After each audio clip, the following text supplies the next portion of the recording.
ముందుగా మీకు రవికిరణ్ గారికి కిరణ్ గారికి నమస్కారం అండి. సార్ నమస్తే. పవన్ గారు, సార్ ఇవేమి గుప్త నిధులు కాదు కదండి గుప్తంగా దాచిపెట్టుకోవడానికి. అవును. అవినీతి చేసి అవినీతి సొమ్మును రకరకాలైనటువంటి ప్రదేశాలకు తరలించినటువంటి ఈ వ్యవహారము ఇప్పుడున్నటువంటి టెక్నాలజీ యుగంలో, ఇప్పుడున్నటువంటి సాంకేతికంగా అభివృద్ధి చెందినటువంటి ఈ సమయంలో ఎన్ని జిమ్మిక్కులు చేసినా కూడా ఎక్కడ కూడా ఎవరు కూడా తప్పించుకోవడానికి వీలుండదండి పవన్ గారు.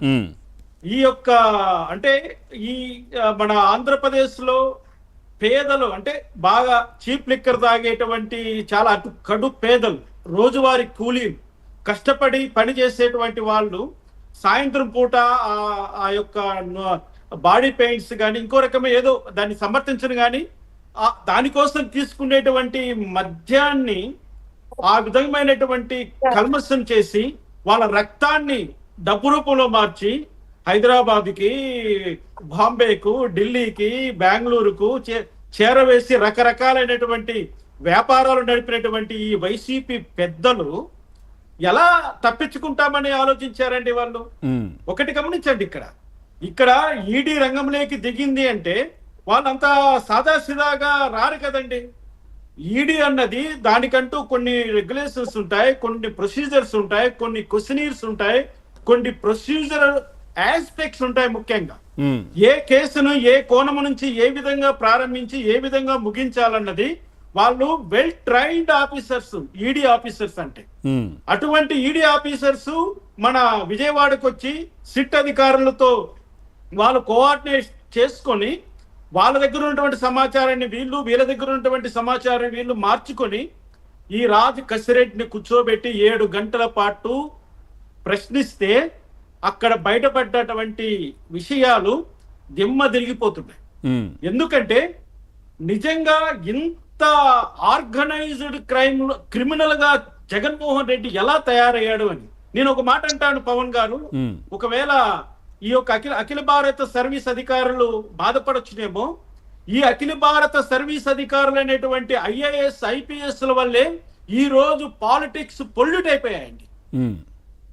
రాజకీయ నాయకులు వాళ్ళు చదువు తక్కువయ్యి ఏదో ఒక వారసత్వం రూపంలోనో ఇంకో రూపంలోనో వాళ్ళు రాజకీయాల్లోకి వచ్చి వాళ్ళు ఎమ్మెల్యే గాను, మంత్రులు గాను, లేకపోతే మినిస్టర్లు గాను, సీఎంలు గాను ఉంటే ఉండవచ్చు. కానీ వాళ్లకు ఈ చెడ్డ బుద్ధిని, ఈ అవినీతి అనే రోగాన్ని అంటించింది మాత్రము ఈ అఖిల భారత సర్వీస్ లో నుంచి వచ్చినటువంటి ఈ IAS IPS. సార్ అన్ని రాష్ట్రాల్లో ఇట్లా ఉంటుందా లేదంటే మన తెలుగు రాష్ట్రాల్లో అలాగా ఉందండి. ఇప్పుడు ధనుంజయ రెడ్డి గాని లేకపోతే కృష్ణమోహన్ రెడ్డి గాని ఇక ఇప్పుడు లోపల ఉన్నటువంటి చాలా మంది IAS IPS ఆఫీసర్లు వీళ్ళ అవినీతిలో కూరుకుపోవడమే కాకుండా ప్రజల కోసం, ప్రజాస్వామ్యం కోసం రాజకీయ పార్టీలు పెట్టి రాష్ట్రమంతా రేయంబవుళ్ళు తిరిగి పాదయాత్రలు చేసి ఎండనక వాననక వాళ్ళ అనేక కష్ట నష్టాలు ఓర్చుకొని ఒక ఎమ్మెల్యే గానో, మంత్రి గానో, సీఎం గా అయిన తర్వాత వాళ్ళని అవినీతి పరులుగా తయారు చేస్తున్నది ఈ IAS ఆఫీసర్లే, ఈ IPS ఆఫీసర్లే. వీళ్ళే వాళ్ళకి ఇటువంటి లూప్ హోల్స్ అని నేర్పిస్తారండి. ఇటువంటి వాళ్ళ కోసము ఈ రాజకీయ నాయకులు తాతహలాడిపోతున్నారు. ఇటువంటి వాళ్ళు ఎక్కడున్నారో అని వజ్రాలు ఎత్తుకున్నట్లుగా ఎత్తికి దేశమంతా గాలించి పట్టకచ్చుకొని పక్కన పెట్టుకుంటున్నారు. వీళ్ళు కొంప ముంచుతున్నారు. ఈ రోజు జగన్మోహన్ రెడ్డికి 100కు 100% ఈ ముడుపులు చేరి ఉంటాయంటే మరి ఆయన చెప్తున్నారు. మొన్న ప్రెస్ మీట్ లో మీరు వినే ఉంటారు, నేనైతే ఎక్కడ సంతకం చేయలేదు, సీఎంఓకి అయితే రాలేదు ఇవన్నీ అని. ఇప్పుడు సంబంధం లేదు ఇక్కడ జగన్మోహన్ రెడ్డి గారు సంతకం చేయలేదు అనడము కాదండి. నువ్వు ఈ రాష్ట్రానికి ముఖ్యమంత్రిగా ఉన్నప్పుడు ఈ రాష్ట్రంలో జరిగే ప్రతి చిన్న విషయానికి బాధ్యతలు నువ్వే.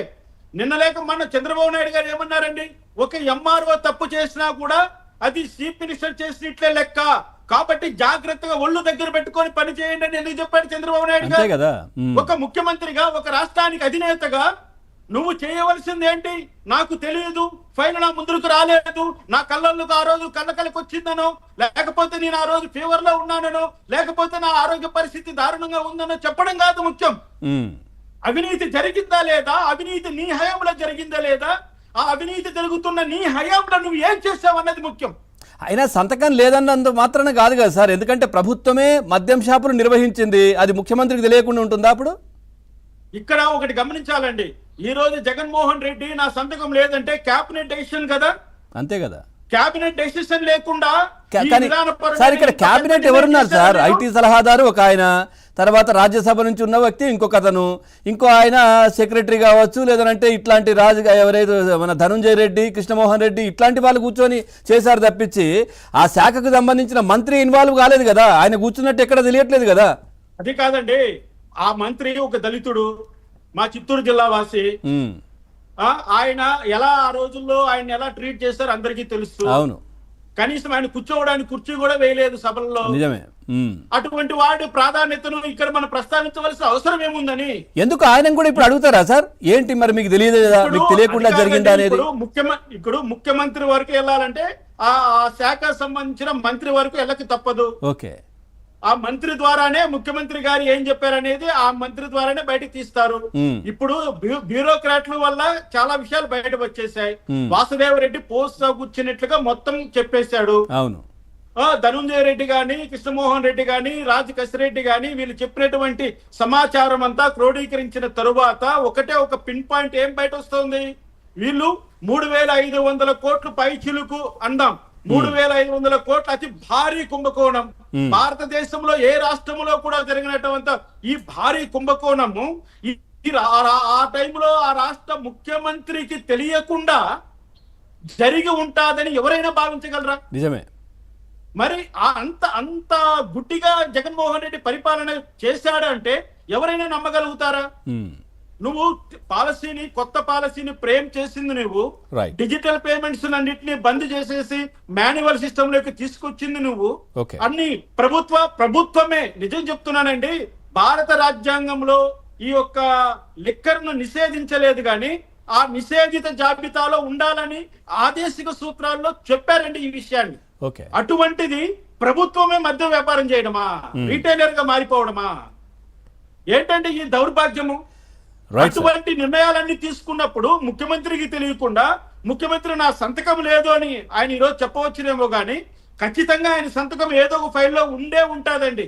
గతంలో మీకు గుర్తుండే ఉంటుంది, ముఖ్యమంత్రి గారి డిజిటల్ సిగ్నేచర్స్ మాయమయ్యాయి, తస్కరించారు, చోరీ అయ్యాయి అనే వార్త కూడా వచ్చింది సార్ అప్పుడు. ఇక్కడ మరి ఇప్పుడు నాకు ఇప్పుడు నా సిగ్నేచర్స్ పోయాయి, నాకు తెలియదు అని చెప్పి అది చెప్తే పవన్ గారు ఇటువంటివన్నీ కూడా కాకమ్మ కబుర్లు చెప్పి ఇంకా ఆయన పరువు తీసుకోవడం కంటే ఇది మా సంయుక్త కేబినెట్ డెసిషన్. మేము సంపూర్ణ మద్యపాన నిషేధానికి కట్టుబడి ఉండటం వల్ల మేము ఇటువంటి పనులు చేయాల్సి వచ్చింది అని ప్రజలకు చెప్పి ప్రజలను క్షమాపణ కోరుకుంటే చూడాలి. ఆయనకు అంతో ఇంతో భవిష్యత్తు. మీరు అంటున్నట్టుగా మంత్రి గారు కూడా పార్టిసిపేట్ చేసి ఉండి ఆ సంబంధిత శాఖ మంత్రి ఇది నిజంగానే క్యాబినెట్ డిసిషన్ ఇది అని ఆయనను కూడా అడుగుతారు కదా, నిజమేనా ఇది క్యాబినెట్ పెట్టారా? ఒకటి గుర్తు పెట్టుకుందామండి, అసలు ఎక్కడైనా